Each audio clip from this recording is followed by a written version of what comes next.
E olha, o Dia dos Namorados está chegando, mas essa pauta não é só para quem está esperando o Dia dos Namorados, não, viu? É uma data especial, claro, para a gente curtir muito com o nosso amor. E que tal um delicioso vinho para tornar esse momento ainda mais romântico? Você de casa sabe como combinar o vinho com o prato daquele dia? Se não sabe, tá tudo bem, viu? Agora a gente vai conversar sobre isso, né, Léo? Harmonização de vinhos. É isso aí, Camila. Não só falar de harmonização, que a harmonização é uma coisa até muito simples, mas falar assim, como escolher um vinho legal, Passa pro lado de cá. a uva correta para você escolher, né? Isso é muito importante. Maneira como você pode comprar um vinho no supermercado. Foi o que você falou no começo, você não precisa ir para uma adega caríssima comprar vinhos caros. Algumas dicas que eu vou dar para vocês hoje, vocês vão entender e tenho certeza que vocês vão começar a gostar mais de vinho a partir deste momento. E às vezes a pessoa, ela vai, né, com um prato, ela vai beber o vinho e tal, só que aí fala, parece que não ficou tão legal, não combinou. E às vezes é uma coisa tão simples, né, Léo? Às vezes muda o tipo de... A gente fala que uma harmonização bem feita é quando você tem um prato na sua frente e uma taça de vinho, né? Quando acabou o prato, ele está vazio e sua taça está vazia, significa que a harmonização foi perfeita. Porque sabe aquela coisa que você come e a taça tá cheia? Porque o seu subconsciente fala assim, não isso tá aí indo. não foi legal, não foi legal. Agora você comeu, bebeu o vinho e viu que os dois ficaram... Pronto, legal. Uma harmonização muito boa. Vamos começar, Léo. Vamos nessa, vamos Pelo nessa. começo. Tá bom, diga lá. Como que a gente escolhe um vinho? Boa. É pelo tipo de uva, pelo lugar que ele foi produzido? Boa. Vou falar de supermercado, que todo mundo tem essa facilidade de ir no supermercado e comprar. Por exemplo, existem alguns países que que produzem uvas melhores do que outros países devido ao solo. Quem estuda o solo do vinho é o enólogo. O enólogo é o estudioso do solo, do clima, que no mundo do vinho a gente chama de terroir. Tudo que envolve, toda a atmosfera que envolve o vinho, o clima, a umidade, o tipo de solo, ele vai estudar aquele ambiente para saber que uva vai se dar melhor naquele solo. E o tipo de solo interfere no gosto da uva. Totalmente. E na produção da uva em si. Então, por exemplo, a França produz grandes uvas, mas a França não produz uma uva chamada Carmenere. Quem produz a uva chamada Carmenere? O Chile. Além do Chile, outros países produzem a uva chamada Carmenere também. Mas, se você chegar na gôndola do mercado e ver lá Chile, a bandeira do Chile, e achar a uva Carmenere, a possibilidade de você se dar melhor com vinho é essa. Porque você pegou a região, que é Chile, que produz o melhor Carmenere do mundo, e pegou Carmenere chileno. Significa que você vai se dar melhor com vinho. Então, o primeiro passo é a gente, quando pensa em comprar um vinho, é procurar, né, dar uma estudadinha para saber de onde é a uva, para saber se é daquele país e comprar um vinho show. Exatamente isso. Por exemplo, você vai para Argentina, Malbec é bom, Merlot funciona bem. Brasil, uvas brancas. Uvas brancas, rosés, espumantes brasileiros são os melhores do mundo. A uva Niágara, inclusive, só tem em Jundiaí. Ela começou lá em Jundiaí a partir de uma mutação. Então, é tipicamente brasileira, Exatamente isso. Então, assim, é interessante você entender isso. Não adianta você comprar um Carmenere espanhol. É bom, pode ser, mas um Carmenere chileno é melhor. A chance é muito maior, né? É muito maior, tá? Boa. Então, vamos lá. Vamos começar falando para como abrir um vinho. Vamos lá. Porque assim, existe uma diferença entre o enólogo e o sommelier. Eu sou sommelier, então assim, o sommelier ele entende do serviço do vinho, a gente não entende de terra. Sabe, onde devo plantar? Eu não sei como sommelier, mas eu entendo do serviço do vinho. Então eu sei indicar exatamente o vinho para a pessoa poder fazer a harmonização no prato dela. Olha que diferente, essa diferença é... Aí como a gente abre o vinho, ó, o vinho a gente sempre tem que deixar ele pra frente do seu cliente. Peraí, Léo, uma dúvida que todo mundo tem. Todo mundo fala aqui, ó, que quando vai comprar o vinho tem que olhar o buraquinho embaixo da garrafa. Que quanto maior aqui, melhor o vinho. É verdade? Não, mitos e verdades também aqui. Não é verdade. Não é verdade. Isso aqui é o tipo do fabricante de vinho que a garrafa que ele opta. Não faz diferença alguma isso. Mas tem que deixar deitado. O ideal é deixar ele sempre deitado, tá? Dessa forma. Porque aqui, ó, tem uns pontinhos bem pequenininhos, que vocês não vão conseguir ver, que aqui ocorre uma microoxigenação. Então, o importante é essa rolha estar sempre úmida. Como é que você faz? o líquido tem que estar em contato com a rolha. Acontece a microoxigenação, assim o vinho não estraga, no caso de vinho branco não oxida, então isso é fundamental. Quando você levar para sua casa, armazena ele sempre dessa forma. Boa. Tá? Então, ó, pra gente abrir um vinho é muito simples. O melhor equipamento para se abrir vinho é isso aqui, ó. É esse abridorzinho simples aqui. É o melhor, é o profissional. É o abridor profissional que a gente usa em todo restaurante, é esse aqui. Aquele de elétrico e não sei o que abre daqui, não é o que a gente usa. Esse é o mais simples Mas quem que não tem prática, o outro é mais não, fácil? esse aqui é facinho, é muito tá. facinho. Eu vou ensinar vocês. Ele tem a faquinha que você precisa tirar primeiro essa parte aqui, ó, né? Essa partinha de cima. Ó, vamos pegar aqui. E a gente tira primeiro essa parte aqui, ó. É um pouquinho difícil, mas ela vai sair, viu, Camila? Vai sair. Fica tranquilo, ó. Vai sair, dá tudo certo, gente. Dá certo, ó. Pronto, Ótimo. saiu, tá? Sempre com delicadeza, né? Diferente do que eu fiz agora. Amassa, assim, você que é garçom, coloca no bolso, sempre delicadeza, com classe. E aí você vai colocar o seu abridor desta forma, ó, assim, bem no centro, tá? Vai dar uma girada, coloca ele em pé. E aí você vai fazer Não é assim. força, é jeito. Não, é jeito, ó. Você vai girando ele. A gente chama de 2 estágios. Aqui, ó. Por quê? Porque ele tem um estágio aqui, deixa ele paralelo assim. Gente, E a gente tem um segundo estágio dele, ó. que prático, hein? Simples, Vou né? tentar na minha casa hoje. Facinho, facinho. Esse é o vinho de rolha. Outro mito também. Ah, vinho bom é só vinho de rolha. Vinho de... Não, mentira. Vinho bom não é só vinho de rolha, não. A gente tem aqui, por exemplo, um fechamento que a gente chama de screw cap, que é este aqui, ó. Que é este, né? Dessa forma Que é aqui de- também, que é de de metal, de rosquear, girar. né? É. Como é que você abre esse? Esse também é simples. Você põe a mão toda aqui assim, ó, e gira ele inteiro. Olha. E aí ele abre. Facinho. Certo? bom. Beleza. Vamos agora ensinar vocês a abrir espumante. Esse vai surpreender todo mundo. Não pode fazer aquele paf, Não pode fazer né? barulho. E aquela coisa Não né, pode. que a gente está acostumado, virada de ano e Teoricamente tal, não pode, mas aí quer fazer uma festa, pode fazer, não tem problema nenhum.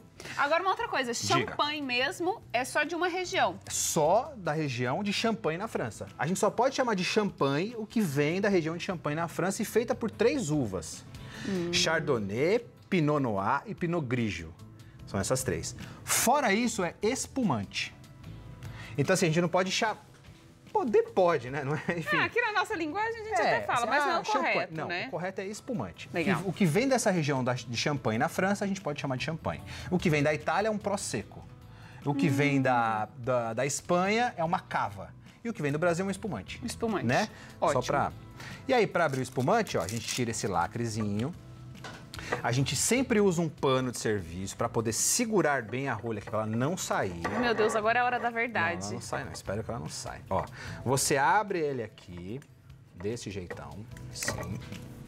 E aí, ó, delicadamente, você vai puxando a rolha e vai segurando ela. Não pode fazer pum, tem que fazer tss. Porque isso interfere no gosto, interfere no sabor? Não, porque assim, quando a gente serve um vinho, a gente tem que ser o máximo discreto possível. Por exemplo, tá lá eu e você jantando, enfim, estamos lá jantando e a gente é discreto.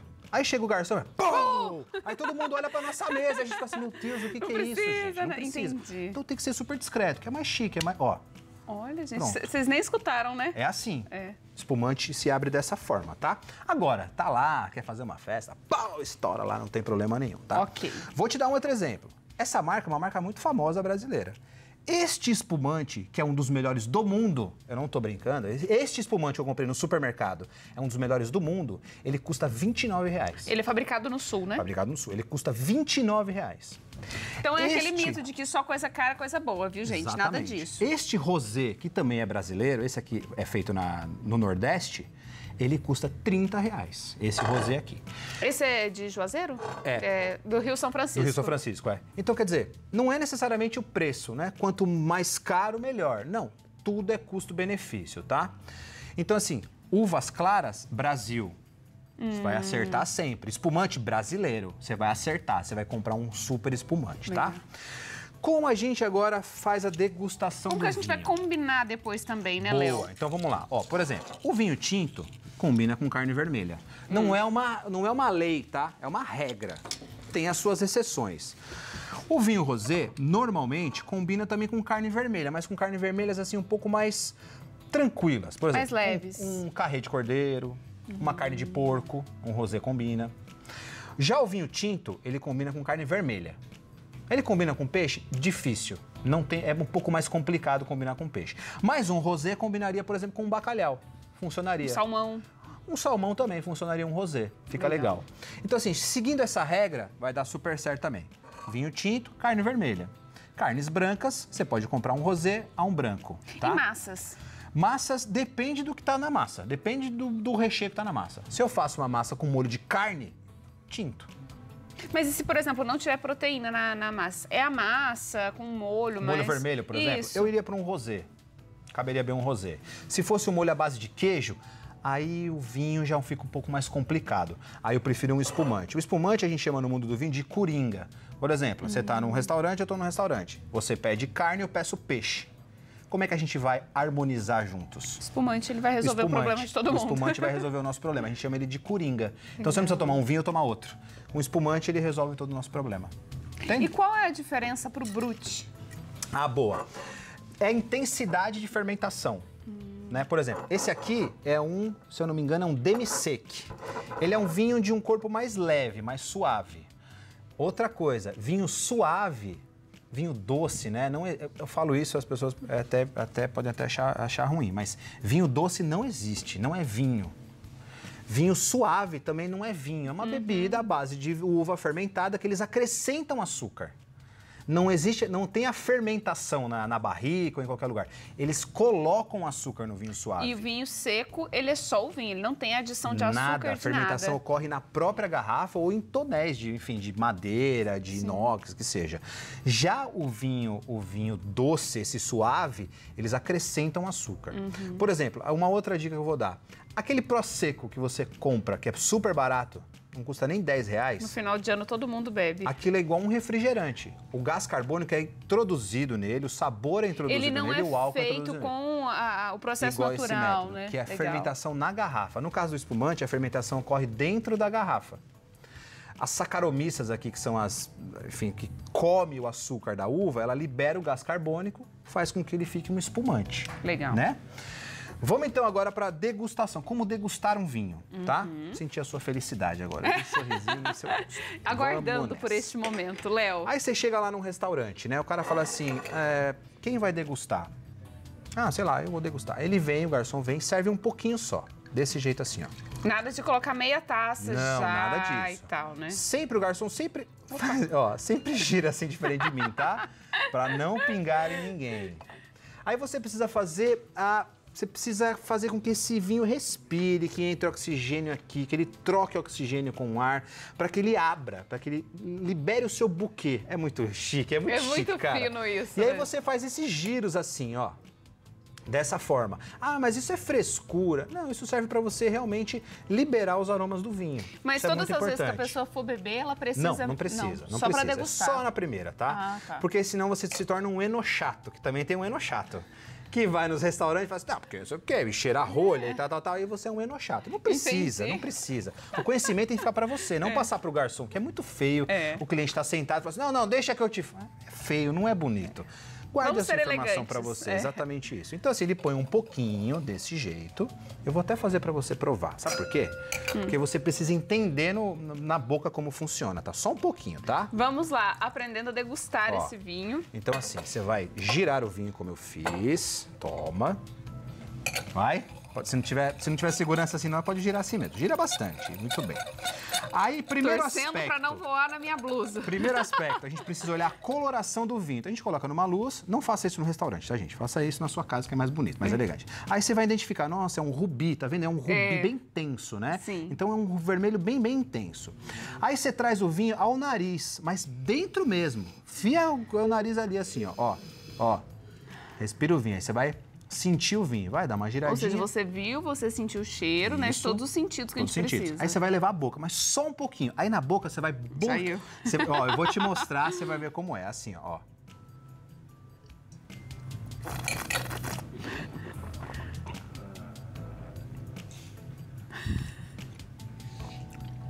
Faça isso pra mim. Que é isso? Coisa bonita, hein? Fala a verdade. A gente precisa provar o vinho. Vamos lá. Joga Se eu na não boca. rir, joga. Vai lá, joga na boca. Espera aí que eu vou ficar aqui, vai. Pode passar em toda a boca, tudo, antes de você engolir. Isso, agora vai. Você tem que entender o que fica na sua boca, aquele aroma, que fica, aquele sabor que fica na sua boca. Tipo um bochecho mesmo que a gente faz. É persistente. Você faz isso só uma vez, tá? Não vai fazer isso toda vez, não, tá bom? Aí depois você toma o vinho tranquilamente, vai preenchendo, nunca enche. Mas como é o lance taça. que você falou que quanto mais o tempo, o sabor fica na boca... Quando a gente faz isso de uma forma profissional, a gente precisa degustar muitos vinhos. Eu já fiz uma degustação de 70 Malbecs. Nossa! Mas como assim? Porque a gente vai cuspindo. Não tem como a gente engolir tudo, porque no terceiro, minha filha, já troca o Malbec por, enfim, por Cabernet Sauvignon e não dá. Então você precisa sempre degustar dessa forma. E a gente vai anotando, poxa, esse aqui, o sabor que ficou na minha boca persistiu tantos segundos, então significa que ele é um vinho muito mais estruturado, muito mais bem feito, muito mais guardado, entende? Então a gente consegue identificando isso pouco a pouco. Mas o mais legal é você entender isso. Você precisa entender a uva que cada país representa, ir na gôndola do supermercado e comprar exatamente a uva que cada país representa. E legal a gente também ter isso em mente, né? O vinho tinto, né? Uvas escuras. Sim. Carnes vermelhas. Carnes vermelhas, Uvas claras, carnes brancas. Isso, exatamente. E o espumante. O espumante é meio que um né? coringa. Uma outra coisa aqui pra gente poder finalizar é queijos, que eu falei aqui uma vez, por isso que gerou esse problema. Queijos e vinhos. Queijo é algo que não combina com vinho. Por incrível que pareça. Que interessante, tá? A gente sempre vê propaganda, né? Queijos e vinhos. Pois é, porque o queijo é lácteo. Coisas lácteas não combinam com álcool. É um pouco difícil. Então é um pouco complicado a gente fazer uma harmonização de queijos com vinhos. É difícil. Exceto alguns queijos. Eu trouxe 2 queijos aqui que são possíveis a gente harmonizar. Que é um queijo brie e um queijo gorgonzola. Por quê? Porque tanto esse quanto esse, é ideal a gente sempre comer com uma geleia doce, E eles são queijos bem mais fortes também. São mais fortes, né? Então são mais robustos, aí sim ele segura a onda dos vinhos. Léo, pra gente encerrar rapidinho, o cheesecake, que a gente vai fazer daqui a pouco. O cheesecake eu harmonizei com a calda, com a cobertura de morango. Que é uma uva, que é uma fruta muito boa também, que combina bastante com vinho. E por isso que o cheesecake é uma bela sobremesa para poder fazer uma harmonização de vinho. Legal. E tem também um vinho de sobremesa, que no caso é este aqui, que a gente chama de colheita tardia. Por que colheita tardia? Porque você colhe essa uva quase quando está no ponto de uva passa. Então ele é bem doce. Bem doce, por isso que ele chama de colheita tardia. Porque a fermentação da uva acontece na própria uva, no cacho. Quando você tira e extrai o vinho, ele naturalmente é mais doce do que os outros. E ele funciona meio que como um digestivo. É um vinho de sobremesa, para você acompanhar uma sobremesa. Legal. Entendeu? Muito bom, vocês gostaram, né? Espero que vocês tenham gostado de verdade. Muita gente me pediu essa pauta, viu? Legal. Mas ó, agora na gôndola do supermercado, não fique mais com medo. Combinado? Entenda lá o que cada uva tem na sua região, compre, e vinho caro não é sinônimo de vinho bom. Isso tá bom? mesmo. Fechou?